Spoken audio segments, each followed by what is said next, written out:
Friends, ఈరోజు మేము మిరియాల చారు చేస్తున్నాము. అది ఎలా చేయాలో చూద్దాము. ముందుగా మిక్సీలో కందిపప్పు, జీలకర్ర, ధనియాలు, మిరియాలు వేసేసి బాగా మిక్స్ పట్టుకోవాలి. అందులోనే కొంచెం కందిపప్పు కూడా వేసేసి బాగా మిక్స్ పట్టుకోవాలి.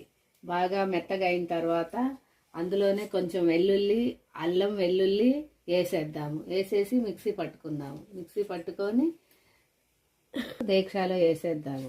వేసిన తర్వాత కొంచెం ఉప్పు, కారం, పసుపు, టమోటాలు, చింతపండు కూడా వేసాం కదా. వేసిన తర్వాత ఈ పౌడర్, మిక్సీలో వేసుకున్న పౌడరు ఇందులో వేసేద్దాం. వేసిన తర్వాత వాటర్ పోద్దాం. వాటర్ పోసిన తర్వాత బాగా కలిపేసి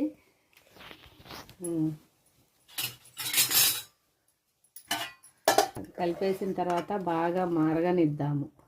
మరిగిన తర్వాత తాలింపు వేయడమే. చూసారా ఫ్రెండ్స్, ఎలా బాయిల్ అయిందో. ఇప్పుడు దీనికి తాలింపు వేసుకుందాము. స్టవ్ మీద ఒక గిన్నె పెట్టేసి అందులో ఆయిల్ వేద్దాం.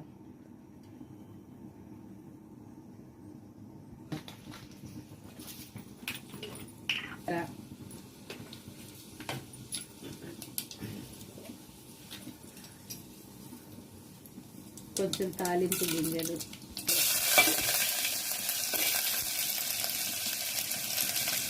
కరివేపాకు వేసేసి బాగా ఫ్రై చేయాలి. ఇప్పుడు బాగా ఫ్రై అయినాయి. ఇందులో చారు వేసేద్దాం.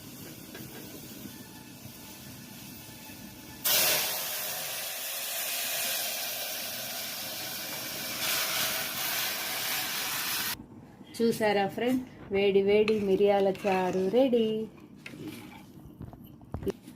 చూసారా ఫ్రెండ్, ఇది వేడి వేడి అన్నంలో ఫీవర్ వచ్చిన వాళ్ళు హాయిగా తినొచ్చు. ఇది గనక మీకు నచ్చినట్లయితే like and subscribe, share and చేయండి. Thank you.